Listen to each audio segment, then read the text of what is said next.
राधे राधे दोस्तों, आज हम इस वीडियो में बात करेंगे श्री कृष्ण ने जब गोवर्धन पर्वत उठाया था। श्री कृष्ण के गोवर्धन पर्वत उठाने के पश्चात इंद्र ने जो मूसलाधार बारिश की थी उसका जल कहाँ पर गया और किस स्थान पर वह जल गया, क्योंकि सारा ब्रजमंडल डूब चुका था। तो उस ब्रजमंडल को सुखाने का कार्य किसने किया था, इसके विषय में हम इस वीडियो में बात करेंगे। शुरू करने से पहले आप लोगों से रिक्वेस्ट रहे कि आप लोग हमारे इस चैनल को जरूर सब्सक्राइब करें ताकि राधा कृष्ण से जुड़े बहुत से सीक्रेट्स आपको सामने हम ला सकें। तो शुरू करते हैं। श्री कृष्ण गोवर्धन पर्वत उठाते हैं और इंद्र मूसलाधार बारिश करता है, जिसके कारण पूरा ब्रजमंडल डूबने लगता है। श्री कृष्ण के नंद बाबा का मुख तक पानी से भर चुका होता है, केवल नासिका तक ही पानी बचा हुआ होता है, जिसके कारण श्री कृष्ण बहुत ही ज़्यादा घबरा जाते हैं और गिरिराज गोवर्धन को उठा लेते हैं। लेकिन गिरिराज गोवर्धन को उठाने के पश्चात जब जल अंदर आने लगता है तब श्री कृष्ण मन में सोचते हैं कि आज मेरा त्रेता का दिया हुआ वचन पूर्ण होने वाला है। और वहीं पर अगस्त ऋषि आ जाते हैं और अगस्त ऋषि उस जल को पी लेते हैं। यह अगस्त ऋषि वही थे जो गंगा जी में जब अगस्त जी जा रहे थे अपनी लोटी में जल भरने के लिए, तब वहाँ पर गंगा जी ने अभिमान बस उनका जल भरने नहीं दिया, जिसके कारण उन्होंने उस पात्र में जल भरा ही नहीं, अपितु गंगा जी को ही अपने मुख के द्वारा पूरा का पूरा निगल लिया। जिसके पश्चात अगस्त जी ने बहुत से कार्य किए। लेकिन त्रेता का युग जब था तब ऐसी कौन सी घटना घटी थी कि श्री कृष्ण द्वापर युग में उस समय याद कर रहे थे जब उन्हें आवश्यकता थी।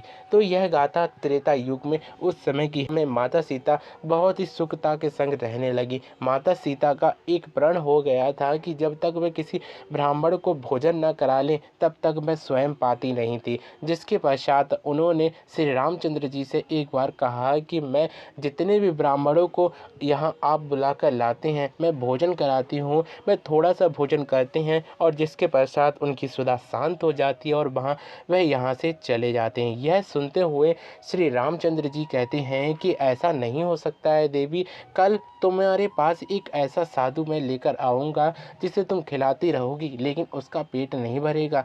तब श्री रामचंद्र जी अगस्त जी के पास जाते हैं और कहते हैं कि मेरी पत्नी सीता कल आपको भोग के लिए बुला रही है, इसलिए आप भोजन करने के लिए अवश्य पधारें।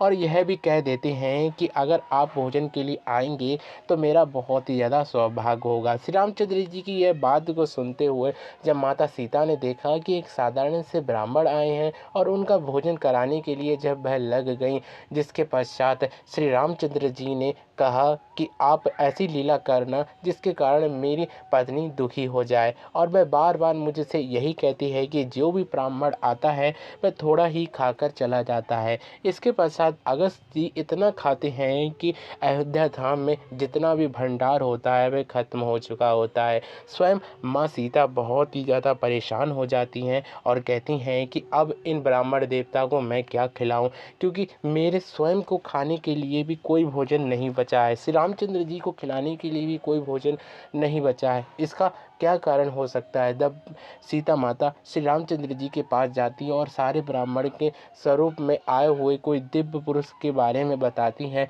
तब श्री रामचंद्र जी अगस्त जी के रूप में आए ब्राह्मण देवता से कहते हैं कि आप यहाँ से पधारिए। तब ब्राह्मण देवता कहते हैं मैं पधारूंगा तो तभी जब आप मुझे जलपान कराएंगे। जलपान की बात सुनते हुए श्री रामचंद्र जी कहते हैं यह जल आपका मैं द्वापर युग में पूर्ण कराऊंगा, क्योंकि आपने जब इतना भोजन किया है तो पर्याप्त मात्रा में आपको जल की आवश्यकता होगी। जब द्वापर युग में मैं कृष्ण अवतार लूँगा और गोवर्धन पर्वत उठाऊंगा, कृष्ण बहुत सी वर्षा करेंगे तो आप वह जल पी लेना। जिसके पश्चात श्री कृष्ण ने द्वापर युग में कृष्ण ने उठाया गिरिराज पर्वत, तब सारा का सारा जल अगस्त ऋषि पी गए। अगस्त ऋषि के पीने के कारण ही यह जल कहीं पर भी दिखा नहीं और ब्रज की धूल और ब्रज की रज वैसी की वैसी बनी रही और इंद्र को भी अचरज कर देने वाली यह गाथा थी। वैसे आप लोगों को इस गाथा से क्या सीख मिली है, प्लीज़ इस कमेंट्स बॉक्स में ज़रूर बताएं। और एक नया सीक्रेट्स आपको इस वीडियो में ज़रूर जानने को मिला होगा। तो फिर से मिलेंगे एक नई वीडियो की नई इन्फॉर्मेशन के संग। तब तक के लिए मेरे संग प्यार से बोलते रहिए हमेशा राधे राधे।